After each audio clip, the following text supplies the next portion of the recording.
Good morning! Today's video is going to interview my friends James and Edie, who did Transcon. So I don't think you saw the original video, which was their bike setup, how they were feeling before they went, but they've come back now and they absolutely smashed in. Edie was the first woman to cross the finish line. They both did so well. So I'm going to go and interview them now, just see what it was like, chat to them about what it was physically like riding and mentally riding 4,000 kilometres across Europe. So I wanted to take you along and just get into their minds of, what it was actually like. So let's go.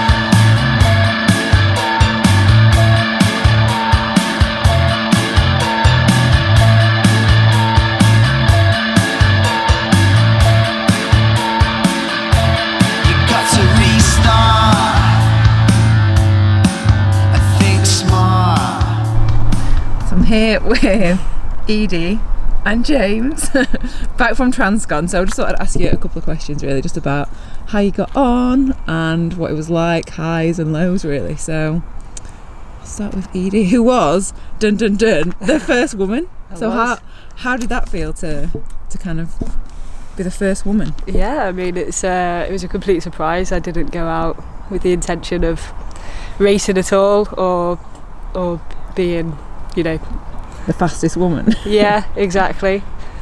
But yeah, it's quite nice to say that, obviously. Yeah. And so how long did it take total?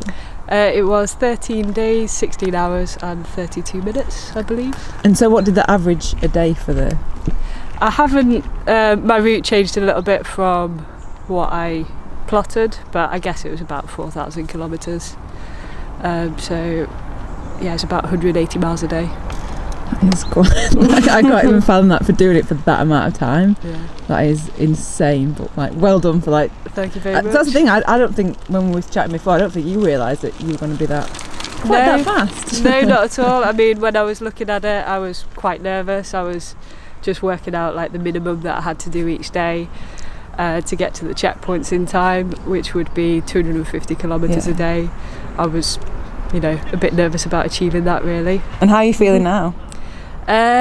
What you mean, am I tired and things? Just generally, how are you feeling about completing it and just mentally and physically? Yeah, I mean, I'm still buzzing off it. I think I'll be excited about it for a while. I'm already looking at other races to do for next year. And yeah, it was a good experience. I mean, I did it to sort of challenge myself and all that, but also it was a bit of a question mark whether I'd like the format and things of this kind of thing. But you did. Yeah. Clearly. Yeah. Yeah. Amazing. Very much so. I'm keen to do similar stuff in the future. Maybe TCR again. Ooh, well, we'll look out for you. We're duck watching again. Yeah. James, how did you find it? Really tough, but really enjoyable. I got ill about 4 days in. Managed to push to the end. That is incredible. If you're how did you feel? What was it? So after about 3 or 4 days, I started feeling dizzy. Yeah. It started off when I was tired, so I'd be riding along, and once I got tired, my head would sort of start falling to one side, and I'd find it hard to keep my balance. So yeah, pushed on for a few days, was doing pretty well, was kind of up there, and then got about halfway between checkpoint 2 and checkpoint 3, and I just sort of made a call to say I'm not racing anymore and just to get to the finish comfortably, and if I feel bad, just take a rest, and that seemed to work okay. So I think that's the thing, when it gets to the point where you are feeling that bad and it gets to be a bit dangerous, you have to really rethink why am I doing this, and it's to push on and just do it steadily and safely. I think that is insane that you did it, because I know how rough you were feeling. So, and I'm gutted that I did, that I couldn't do my best, but I did my best with what I had, sort of thing. Are you kidding? Yeah, but you did it. You did it but you got back before the party, which is what most people even wanted to do. Yeah. So I think you're being pretty hard on yourself. I think most people watching would just be like I do. I wish I could have done it in that time frame. You just done so well. You have. Come on, you have, definitely. And are you both wanting? So I know you just said Edie, but are you wanting to do it again then? Yeah, definitely. I've got unfinished business. Unfinished business, definitely going back. So what was the highlight for you for doing it? The highlight, about midnight in the sort of in a like small town in Austria. This guy on this bike just shouted, "James, James!" And I was like, "Yo, yo, yo!" And I was sort of like on fire, going about 35k an hour. I thought, well, if is it a racer? You know, I'm not supposed to stop and help, or if I do, then they've got a scratch, sort of thing. So I'm not gonna stop. And anyway, he pulled up alongside me. He was a dot watcher.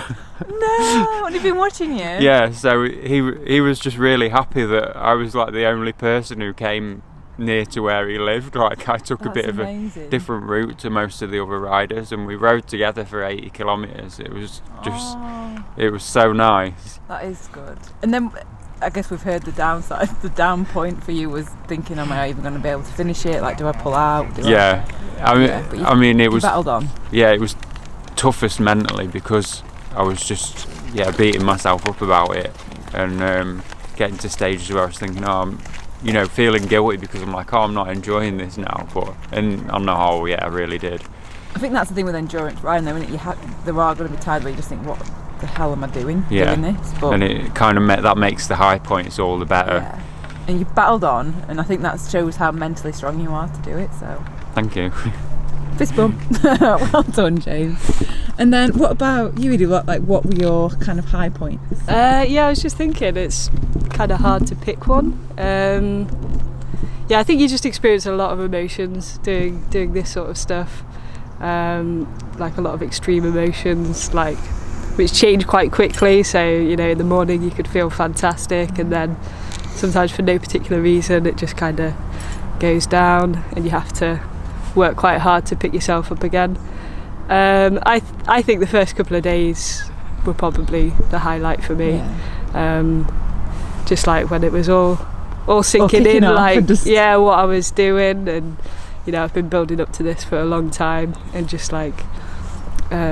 being just so excited to be on my bike in the first couple of days. And because of that, I think I was just able to do more mileage than I ever thought possible. I was doing pretty long days then. And what was the kind of the lowest point? Well, I got ill as well, so probably that was a pretty low point for me. After, it was in Montenegro, so probably about day 10. I got ill. I was like, I don't think I'd eaten the right things, and that was the closest I thought to that I got to thinking that I'd have to scratch. I didn't think I'd be able to recover from it. You had medicine, and then you were fine. You were like, straight away, you're like, okay, that worked. That definitely worked. Yeah, I just I got some medicine from the pharmacy that worked, and off you went. Within an hour, I was good again, good to go. That is amazing. And have you got any tips, like both of you really, for people that are maybe wanting to do it or thinking about doing it? Like, what would you offer? Words of wisdom from being able to do it, both of you. I got a bike fit, which I've never had before, and I think that was a really good thing to do. Make sure your bike fits right. Make sure all your kit and stuff is good. Make sure you're really comfortable with using it. That's really good advice, and then just train properly for it, obviously. Train. James? and also plan your route, because I had a bit of route problems and I ended up losing about half a day replanning it, so make sure you're comfortable with your route too. Perfect advice. Now, James, have you got anything to add? Definitely reiterate bike fit. Like, I normally get back pain on a long ride, just kind of in the small of my back. After about 2 or 3 days, it just went away. I didn't have any pain at all for most of the ride. Is that because you had a bike fit before? I think so, yeah. I was just... That's really important. I was pretty aerodynamic and really comfortable. That's really... because you don't want to be in pain for 4,000. Definitely. About the route, I would say don't worry too much about the route, because it's going to go wrong. I think planning the route is comes in two parts. You don't know how good that plan is until you execute it. And I found that if I went and planned that same route again now, I'd do a lot better, because I know what the sort of roads are in each country and things like that. But I went in completely blind, so if I'd have spent more time on my route beforehand, I don't think it would have made any difference. I would have still made the same mistakes because I didn't know what the result was going to be. So I'd say obviously don't, spend enough time on it, but don't worry about it. It's just another thing you've got to do. If it goes wrong, you can fix it. It's almost about learning to recover from a route that's not right. Yeah, and being definitely. Able to, that's part of the skill, yeah. But that's a really good tip. So, right, thank you very much and well done.